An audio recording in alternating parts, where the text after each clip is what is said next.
मैं गांधी की तरह इस कानून को फाड़ता हूं। ये अनकॉन्स्टिट्यूशनल है sir.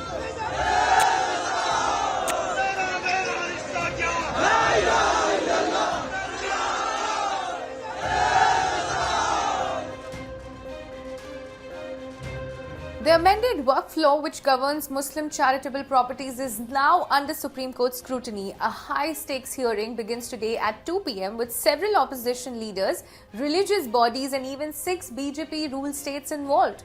So here is all you need to know about the Supreme Court hearing today. Parliament passed the Waqf Amendment Bill just weeks ago after heated debates in both houses. Now it faces legal challenges in front of a 3-judge Supreme Court bench led by the Chief Justice of India.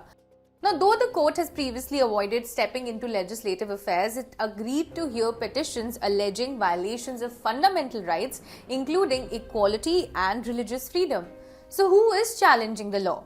Well, a wide spectrum from Congress and AAP to DMK and CPI, plus religious groups like Jamiat Ulema-e-Hind and All India Muslim Personal Law Board. To be specific, the petitioners include AIMIM MP Asaduddin Owaisi, TMC MP Mahua Moitro, RJD MP Manoj Kumar Jha, Samajwadi Party MP Zia-ur-Rahman, Congress MPs Imran Masood and Mohammad Javed, former MP Udit Raj, Maulana Mahmood Asad Madani, Principal of Darul Uloom Deoband, YSRCP and the Communist Party of India. While Advocate Nizam Pasha is appearing for Owaisi, who is the lead petitioner in the batch of cases, senior advocates Kapil Sibal, Abhishek Manu Singhvi, Rajiv Dhawan and Shoaib Alam are expected to argue against the new law. Now let's talk about who's defending it. BJP governed states Madhya Pradesh, Rajasthan, Chhattisgarh, Assam, Maharashtra and Uttarakhand have formally asked to be part of the hearing. While Madhya Pradesh said the act envisages a legally sound, technologically driven and streamlined framework for the effective administration of Waqf assets while furthering the socio-economic development of the intended beneficiaries, Assam submitted that the decision the court takes will impact it as, according to the Amendment Act, newly inserted Section 3E has imposed a bar on declaration of any land in scheduled or tribal area, 5th schedule or 6th schedule as Waqf. Now separately, a petition was also filed by advocates Hari Shankar Jain and Mani Munjal challenging a provision of the 2025 law that retains the legal recognition of Waqf by use. Now the plea argues that by allowing properties to retain Waqf by use status that was enabled before the 2025 Act kicked in, it leaves non-Muslims without a remedy for land that could allegedly be encroached as Waqf. Another fresh plea was filed on April 14 by Daya Singh, president of Gurudwara Singh Sabha, Gurgaon, arguing that the 2025 law violates his fundamental right to make charitable endowments across religious lines, a practice he claims is rooted in Sikh values. The new amendment bars non-Muslims from creating waqfs. Some petitions call the law unconstitutional and want it scrapped. Others demand a stay on its implementation, citing it as arbitrary and anti-Muslim. AIMIM leader Asaduddin Owaisi says the law removes legal safeguards for Waqf properties, making it discriminatory compared to protections for other religious groups. AAP MLA Amanatullah Khan argues the inclusion of non-Muslims in Waqf boards violates Article 14, the right to equality, and has no relevance to the administration of Islamic charitable assets. Now let's talk about what is the government's defense. Well, it says that this is about property management, not religion. It blames widespread corruption in Waqf boards and says proceeds weren't reaching poor Muslims, women or children. The bill, the centre says, went through broad consultations, passed a joint parliamentary committee and includes suggested amendments from minority representatives. But nationwide protests continue. The most violent was in West Bengal, where 3 people were killed. Chief Minister Mamata Banerjee has openly declared, and I quote, "We will not implement this law." The case being heard today could reshape how religious property rights are understood in India and reignite the debate on federalism, minority rights and governance. So stay tuned for updates from the Supreme Court, and here is how leaders have reacted ahead of the hearing.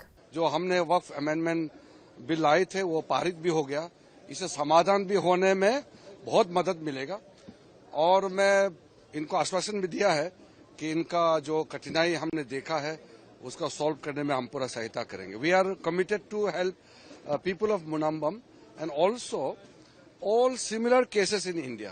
The work properties are handled and captured by few Muslim leaders. We can't blame the entire Muslim community. Few people have captured all the properties. Even the Muslims, the poor, the women, the backward Muslims are not getting benefit out of work properties.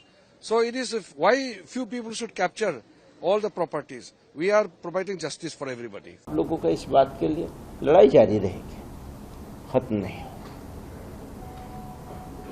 और जो कुर्बानी देनी पड़े पहले भी दी गई है, आजादी से पहले भी कुर्बानियां दी. अगर लड़ना पड़ेगा लड़ेंगे, सब्र करना पड़ेगा सब्र भी करेंगे और कर रहे हैं निहायत सब्र के साथ. पूरी कम्युनिटी न्याय के इंतजार में. और ये भी कह दूं मैं आपको कि इस देश के लोग खूबसूरत मुल्क है, लोग ऐसे नहीं हैं. कुछ हैं जो ये सब इस तरफ ले जाना चाह रहे हैं. तो हम अकेले नहीं हैं इसमें, यह भी यकीन है. आप में से ही बहुत सारे लोगों का हमको भी साथ मिलेगा, मुल्क का साथ मिलेगा. बदलेगा वक्त, सुबह भी होगी, हमेशा तो रात नहीं रहेगी, वक्त करवट लेगा. Firstly, let me say one thing, when the government of India abrogated Article 370 from Kashmir, a fear narrative was created in the country that this will lead to Muslims from Kashmir being harmed. Today I can say out of my own direct experience that after 370 was abrogated from the constitution, the biggest beneficiaries have been Kashmiris, whether it's Kashmiri Pandits or Kashmiri Muslims.